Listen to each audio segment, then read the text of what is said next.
কষ্ট দিয়া মারছে রে, ও আমার মা রে। আদরের সন্তান আর ফিরবে না, সন্তান হারানোর শোক মেনে নিতে পারছেন না মা। ও আমার রে। স্বজনরা জানায় বৃহস্পতিবার বিকেলে জেলার সদর উপজেলার পূর্ব হোসনাবাদ বাড়ি থেকে নানা বাড়ি যাওয়ার কথা বলে ঘর থেকে বের হয় লামিয়া।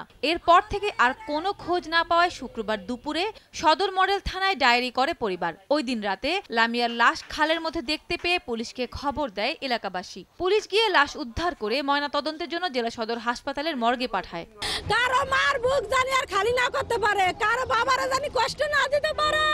ওই আমার রেড শেড দিছে, তারপর আমার বোনও অনেকবারে ওই আমার বোনের ডিস্টার্ব করতো যখনই যাইতো। একজনের নাম হচ্ছে জহিরুল, আরেকজনের নাম হচ্ছে নাইম, আরেকজনের নাম হচ্ছে মহিন।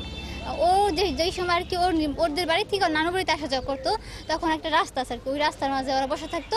স্বজনদের অভিযোগ, এলাকার নাইম ও আতিকুল দীর্ঘদিন ধরে লামিয়াকে উত্ত্যক্ত করে আসছিল। প্রেমের প্রস্তাব প্রত্যাখ্যান করায় লামিয়াকে ধর্ষণের পর শ্বাসরোধ করে হত্যা করা হয়। পরে লাশ খালের পানিতে ফেলে রেখে যায় অভিযুক্তরা। এই ঘটনায় দোষীদের বিচার দাবি করেছেন স্বজন, এলাকাবাসী ও জনপ্রতিনিধি।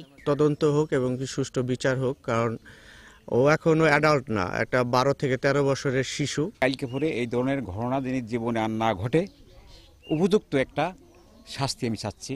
এরই মধ্যে ঘটনা তদন্তে মাঠে একাধিক টিম নিয়ে কাজ করছে বলে জানান পুলিশ সুপার। আমরা অত্যন্ত গুরুত্ব সহকারে বিষয়টি দেখছি।